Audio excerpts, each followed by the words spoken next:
అలా డబ్బు ఆశ చూపించడం వల్ల రిపోర్ట్స్ మార్చడానికి సిద్ధపడ్డాను. కానీ ఈలోపు పద్మావతి మేడం గారు వచ్చి అతనికన్నా ఎక్కువ డబ్బులు ఇస్తాననేసరికి కకృతిపడి మార్చేశాను సార్. నిజానికి ఇద్దరిలోనూ ఎలాంటి లోపం లేదు. ఇద్దరికి పిల్లలు పుడతారు సార్. సరే, ఇక నువ్వు వెళ్ళొచ్చు. Okay madam.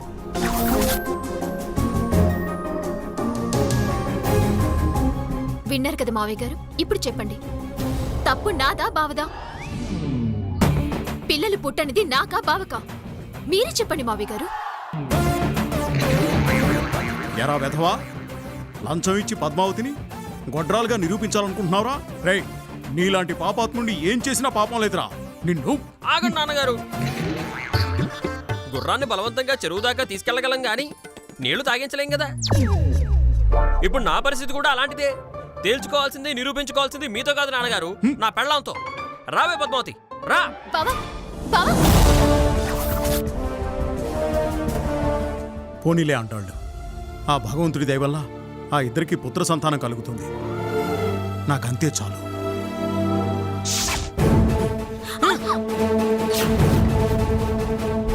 ఛీ, నీచురాలా, నువ్వు చిన్నప్పటి నుంచి నాకు ఇష్టం లేదే. నిన్ను చూస్తేనే నాకు ఒక రకమైన చిరాకు, అసహ్యం. అయినా మా నాన్నకి మా అమ్మకి నువ్వంటే ఇష్టం అని, అయిష్టమైనా సరే నేను నిన్ను భరించాను. కానీ నువ్వేం చేసావే? ఎంతో తెలివితో, చాకచక్యంతో నా పెళ్ళానివైపోయావు. నువ్వు పెళ్ళామైన మరుక్షణమే అనుకున్నాను ఆత్మహత్య చేసుకుని చావాలని. కానీ నీకోసం నేనెందుకు చావాలని బతుకున్నాను. కానీ నువ్వు నన్ను చంపైనా నువ్వు బతకాలని డిసైడ్ అయిపోయావే. అందుకే నేను ఎవరికైతే డబ్బులిచ్చి కొన్నానో వాడికే డబ్బులిచ్చి మా అమ్మా నాన్నల ముందు నన్ను వెధవం చేశావు. నేనొక పనికిమాలిన వెధవనని నిరూపించావు. ఎందుకు ఇదంతా చేసావో తెలుసా?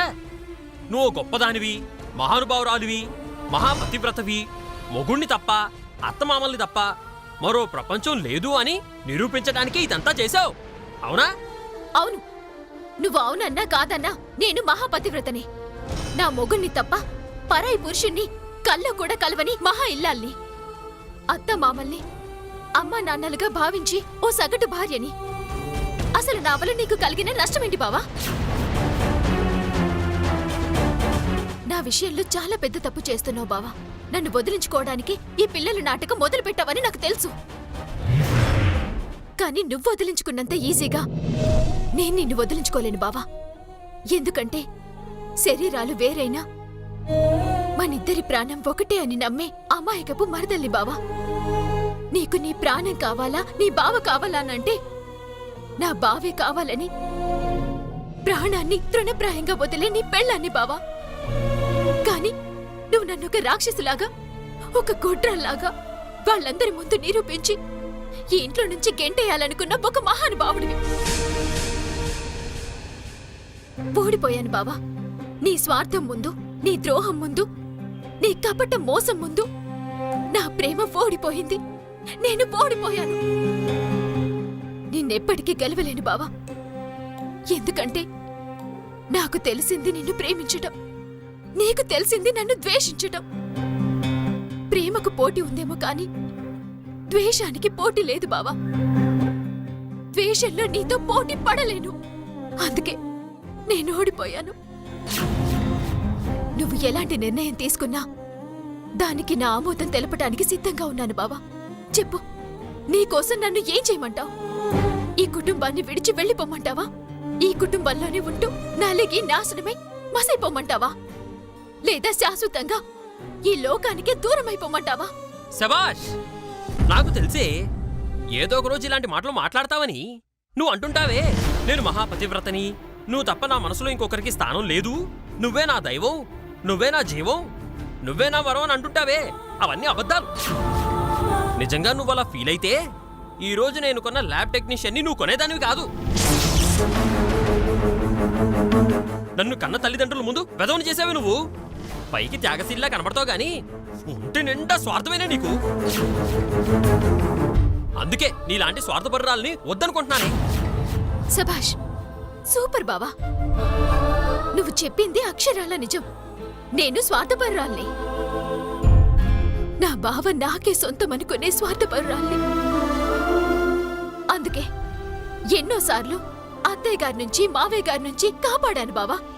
ఎన్నో తప్పుల్ని నా మీద వేసుకొని అందరి ముందు నేరస్తురాల్లాగా మిగిలాను. పర్లేదు, అవన్నీ చేసింది నీకోసమే కదా. నా బావ కోసం ప్రాణమే ఇద్దామనుకున్నాను. అలాంటిది ఇలాంటి చిన్న చిన్న పనులు చేయలేనా బావా? ఇప్పటికి నా ప్రాణాలు నీ చేతిలోనే ఉన్నాయి బావా. నువ్వు తీసేయాలనుకుంటే నిమిషం, అర నిమిషం చాలు. చచ్చిపోని ఒక్క మాట చెప్పు. బతికుంటే నీ చెప్పుతో కొట్టు. ఏహే, ఈ సినిమా డైలాగులు నాకు చెప్పకే. నీలాంటి దాన్ని పెళ్ళంగా భరించేంత ఓర్పుగా నాకు లేవు. అయిపోయింది, నీ చాప్టర్ మొత్తం క్లోజ్ అయిపోయింది. ఇక నీకు నాకు ఉన్న బంధం తెగిపోయింది. ఈ రోజే డెసిషన్ తీసేసుకున్నాను. ఇక నీకు ఒక్క క్షణం కూడా నా పెళ్ళంగా బతికే అర్హత నీకు లేదు. అందుకే నీకు విడాకులు ఇచ్చేద్దాం అనుకుంటున్నాను. పో.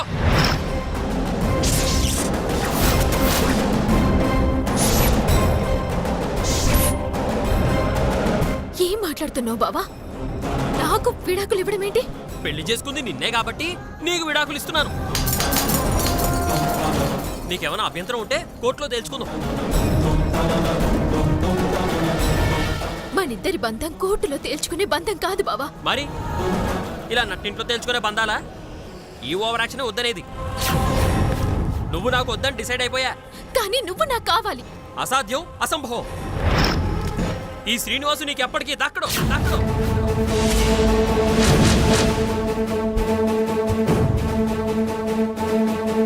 బావా, ప్లీజ్ బావా, ఒక్కసారి ఆలోచించు. జరిగిన దానికి నేను క్షమాపణ చెప్తున్నాను. ఇంకెప్పుడు ఇలా చేయను. ఏ, ఈ డైలాగులు విని విని విసుగొచ్చిందే. అందుకే దీనికి ఫుల్ స్టాప్ పెట్టాలనుకుంటున్నాను. ఇప్పుడే ఈ క్షణమే నీకు విడాకులు ఇచ్చేస్తాను. నీకు నాకు మధ్య ఉన్న సంబంధం తెంచేస్తాను. అప్పుడు నీ దిక్కున చోటు చెప్పుకో. పద. రా. బావా, రా. అమ్మా, నాన్నగారు కిందకి రండి. నాన్నగారు. ఏమైందిరా అలా అరుస్తున్నావు? మీ అందరికీ ఒక ముఖ్యమైన విషయం చెప్పాలనుకుంటున్నాను. ఏమిట్రా అది? నా నిర్ణయం ఏమిటో చెప్పాక మీరు నన్ను కొట్టకూడదు. రే, నేను నిన్నెందుకు కొడతానురా? నీ నిర్ణయం నచ్చకపోతే చంపేస్తాను, అంతే. నాన్నగారు, చంపేయడం ఏమిటి నాన్నగారు? మరి అసలు విషయం చెప్పకుండా ఈ నసేమిట్రా? సరే చెప్తున్నా నాన్నగారు. నేను పద్మావతికి విడాకులు ఇచ్చేద్దాం అనుకుంటున్నాను నాన్నగారు.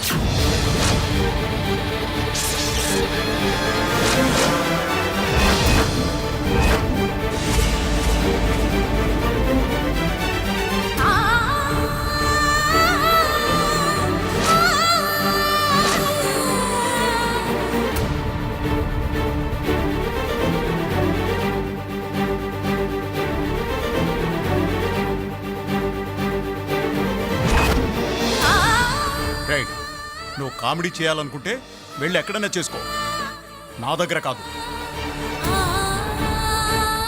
ఇంకోసారి ఇలాంటి తిక్క తిక్క వేషాలు వేసావంటే చావు కొడతానేమనుకున్నావు? పో ఇక్కడి నుంచి. నిజం మావయ్య గారు, బావ చెప్పింది పచ్చి నిజం.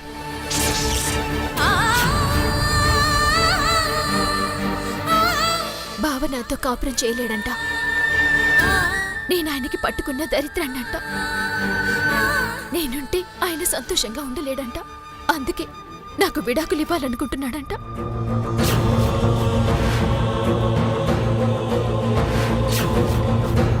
ఎరా, పద్మావతి చెప్పింది నిజమేనా? పద్మావతిని దరిద్రం అన్నావా? తనుంటే నువ్వు ప్రశాంతంగా బతకలేనన్నావా? అన్నాను నాన్నగారు. ఎంతకి తెగించావురా పాప!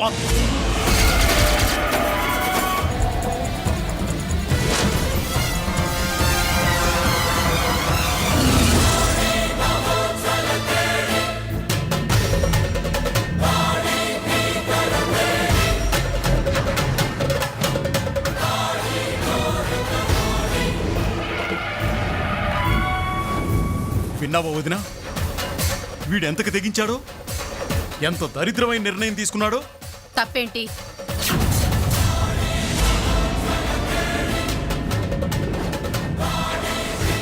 ఏం మాట్లాడుతున్నావు అక్క? నిజం మాట్లాడుతున్నాను. వీడికి పద్మావతి అంటే ఇష్టం లేదు. ఇష్టం లేని భార్యకి విడాకులు ఇవ్వాలనుకుంటున్నాడు. అందులో తప్పే ఉంది? తప్పున్నారా? అసలు ఆ అమ్మాయి ఏం తప్పు చేసిందని, ఆ అమ్మాయిలో ఏం లోపం ఉందని, ఏ అర్హత లేదని ఆ అమ్మాయికి విడాకులు ఇవ్వాలనుకుంటున్నాడు? నేను చెప్తాను మావయ్య గారు. బావ దృష్టిలో భార్య అంటే ఒక బానిస, భార్య అంటే ఒక పని మనిషి, భార్య అంటే ఒక పనికిరాని పాత వస్తువు. తను తిడితే పడాలి, తను హింసిస్తే భరించాలి, తను ఎన్ని మాటలన్నా భరించాలి. అలాంటి లక్షణాలేవి నాలో లేవు.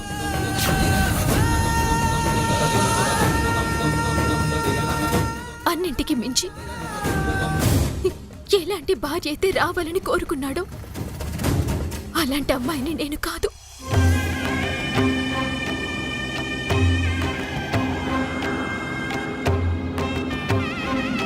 ఆయన కోరుకున్న ఒక్క క్వాలిటీ కూడా నాలో లేదు. దగ్గరుండి ఆయనకి శత్రువులా మిగిలే కంటే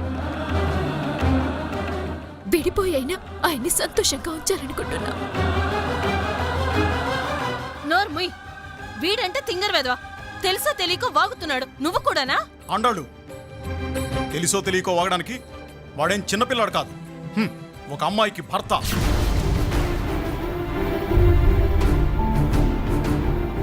అన్నీ సవ్యంగా ఉండుంటే ఓ ఇద్దరు పిల్లలకి తండ్రి అయి ఉండేవాడు. మరిది గారు, బలవంతపు కాపురం ఎన్నాళ్ళని చేయిస్తారు? వీడు ఇన్నాళ్లకి వీడి మనసులో మాట బయట పెట్టాడు, అందుకు సంతోషించండి. ఇంకా వీళ్ళు కలిసి ఉండాలని కోరుకొని వాళ్ళ జీవితాల్లో నిప్పులు పోయకండి. వదిన గారు, నీకు కావాలంటే ఆ 100వ విడాకుల కేసు నేనిప్పిస్తాను. అంతగా 100వ కేసు ఈ ఇంట్లోనే కావాలనుకుంటే నేను అండాళ్ళు విడాకులు తీసుకుంటాం. ఆ పాపమేదో మేమే మోస్తాం. దయచేసి వీళ్ళను మాత్రం విడదీయకండి. మరిది గారు, మీరు నన్ను చాలా తప్పుగా అర్థం చేసుకుంటున్నారు. నేనొచ్చింది వీళ్ళిద్దరినీ విడదీసి వాళ్ళ జీవితాల్లో నిప్పులు పోయడానికి కాదు. ఇప్పటికైనా పద్మావతిని స్వేచ్ఛగా బతికే అవకాశం ఇవ్వడానికి. ఆ అమ్మాయి కళ్ళల్లో నీళ్లు చూడండి.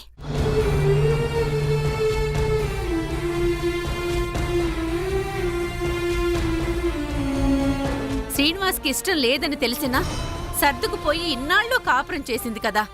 ఎందుకో తెలుసా? వాడంటే ఆ అమ్మాయికి గుండెల నిండా ప్రేముంది కాబట్టి.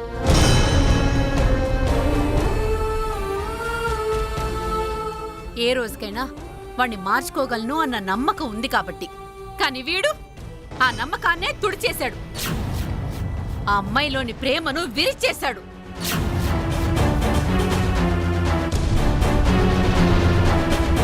వాడి మీద పెట్టుకున్న ఆశలన్నీ ముక్కలు ముక్కలు చేసేశాడు. అందుకే దాని తరపున నేను మాట్లాడుతున్నాను.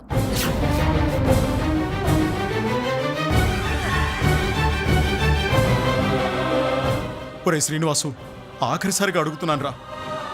పద్మావతితో కలిసి కాపురం చేస్తావా, లేదా ఆ అమ్మాయికి విడాకులు ఇస్తావా? ఇస్తానని చెప్పానుగా నాన్నగారు, మళ్ళీ మళ్ళీ ఎందుకు అడుగుతారు? మీరెన్నిసార్లు అడిగినా నా నిర్ణయం మాత్రం మారదు.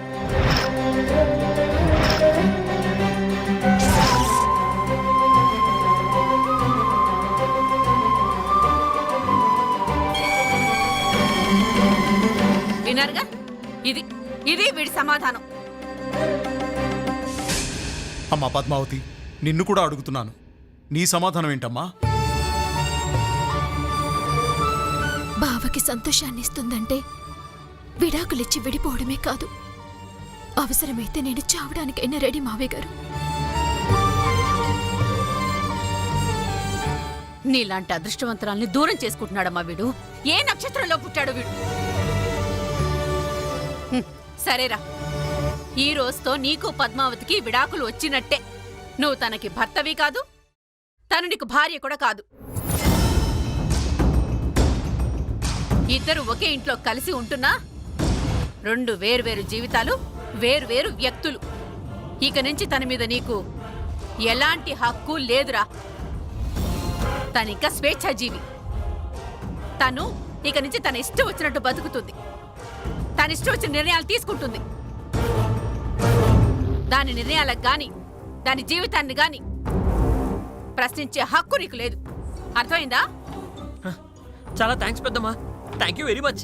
ఇంత త్వరగా థ్యాంక్స్ చెప్పిన నువ్వు అతి త్వరలోనే సారీ చెప్పే రోజు వస్తుందిరా. అమ్మ పద్మావతి, ఈ రోజు నుంచి వాడు నీ భర్త కాదు.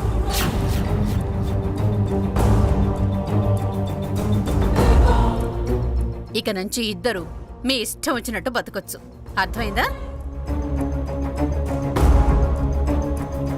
ఆండాలు, పద్మావతిని ఇప్పటి పాతకాలపు పద్మావతిలా కాకుండా మోడ్రన్ పద్మావతిలా రెడీ చేసి తీసుకురా. ఎందుకక్క? పద్మావతికి పెళ్లి చూపులు ఏర్పాటు చేశా.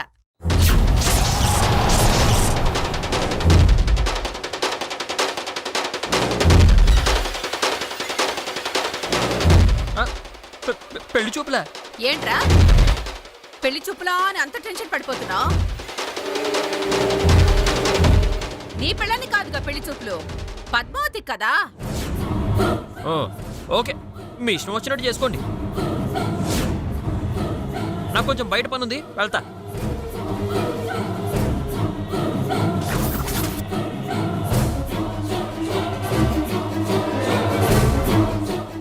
ఏంటక్క ఇది? పద్మావతి శ్రీనివాస్కి విడాకులు ఇవ్వటం ఏంటి? మళ్ళీ పద్మావతికి పెళ్ళేంటి? వినడానికి చాలా అసహ్యంగా ఉంది. ఏంటి ఇదంతా నిజం అనుకుంటున్నారా? పచ్చి అబద్ధం. నేనిక్కడి నుంచి వెళ్ళిన దగ్గర నుంచి పద్మావతి జరిగిన అన్ని విషయాలు నాకు చెప్పింది. వాడు చేసే వెరి చేష్టలు, వెకిలి వేషాలు అన్నీ చెప్తూనే ఉండేది. దాన్ని పాపం గొడ్రాలు గొడ్రాలు అని ఎంతలా వేధించాడో, ఎన్నిసార్లు హింసించాడో నాకు మాత్రమే తెలుసు. అందుకే పద్మావతి ఫోన్ చేసి నన్ను పిలిపించింది. ఏంటమ్మా, నువ్వు పెద్దత్తయ్యని పిలిపించావా? అవును మావయ్య గారు. బావని ఇన్నాళ్ళు మార్చుకోగలనన్న నమ్మకంతో ఉన్నాను. ఇక నా వల్ల కాదు. ఆయన శాడిజం మరింత ఎక్కువైంది. అందుకే ఆయనకి బుద్ధి చెప్పి ఆయనలో మార్పు తీసుకురావాలని అత్తయ్య నేనే ఇలా ప్లాన్ చేశాం. అమ్మయ్యా, ఇదంతా ప్లానా? అవునత్తయ్య. లేదంటే బావ ఎప్పటికీ మారడు. తనని మార్చడానికి ఇదో బ్రహ్మాస్త్రం. మీ ఇద్దరు కూడా నాకు అండగా ఉంటే బావని నేను ఖచ్చితంగా మార్చుకుంటాను. అమ్మయ్యా, ఇప్పుడు గుండె కుదురుపడిందమ్మా. ఇది నాటకం అన్నావు చూడు, అది చాలమ్మా. మీరేం చెప్తే అది చేస్తాను. అందరం కలిసి వాణ్ణి ఫుట్బాల్ ఆడదామమ్మా. అంతే. మీరాడే నాటకంలో నేను కూడా ఒక భాగం అవుతానమ్మా. ఆ, సరే, జరగబోయే నాటకపు పెళ్లిని రియల్ పెళ్ళని వాణ్ణి నమ్మిద్దాం. ఆ శ్రీనివాస్ గాడిలో మార్పు తీసుకొద్దాం. అప్పటికి రాకపోతే ఏం చేయాలో తర్వాత ఆలోచిద్దాం. ఖచ్చితంగా మార్పు వస్తుంది అత్తయ్య. బావలో అసూయ తప్ప నా మీద ద్వేషం ఉండదు. ఆ నమ్మకం నాకుంది. నువ్వు ఆ నమ్మకంతోనే ఉండమ్మాయి. వాడు ఏ విధంగా దారికి రాడో నేను చూస్తాను.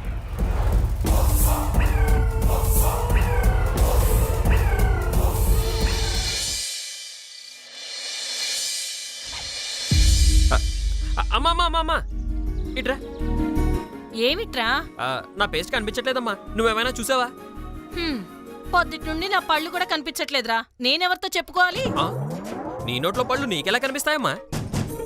మరి నువ్వు నోట్లో పెట్టుకునే పేస్ట్ నాకెలా కనిపిస్తుందిరా? వెళ్ళి వెతుకోపో.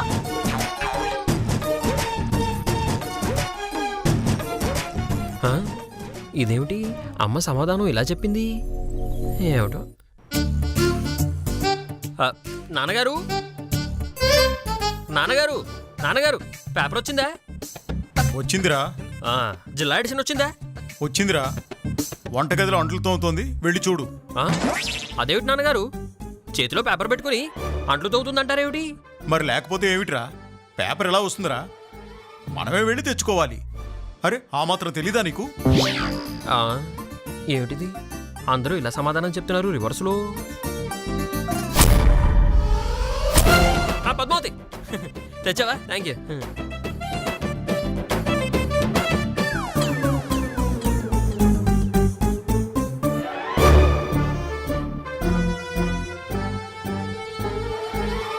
నీ బోడి కాఫీ నాకు అక్కర్లేదు కానీ నా పేస్ట్ ఎక్కడుంది? పేస్ట్ ఎక్కడుందో నాకెళ్ళి తెలుస్తుంది. వెళ్ళి మీరే వెతుక్కోండి. రోజు నువ్వే కదా ఇస్తావు. దీనికి నీకు మంచి అవినాభావ సంబంధం ఉంది. అది ఎక్కడుందో నీకే తెలుస్తుందిగా. అయితే నాకంటే ఎక్కువ మీ బ్రష్కే బాగా తెలుస్తుంది పేస్ట్ ఎక్కడుందో. దాన్ని అడగండి, అది చెప్తుంది. ఓరి నాయనో, ఇది కూడా సమాధానం రివర్స్లో చెప్తుందేమిటి? అందరూ తేడా కొడుతున్నారు నాకు ఈరోజు. రంగాచారి గారు, రంగాచారి గారు, ఓ ఇక్కడ ఉన్నారా? రంగాచారి గారు, నమస్కారం రంగాచారి గారు. నమస్కారం. రండి రండి, వచ్చి కూర్చోండి. అమ్మా పద్మావతి, ఆ, కాఫీ ఇవ్వమ్మా. తీసుకోండి. ఆ. ఏమిటి పేరయ్య గారు ఇలా వచ్చారు?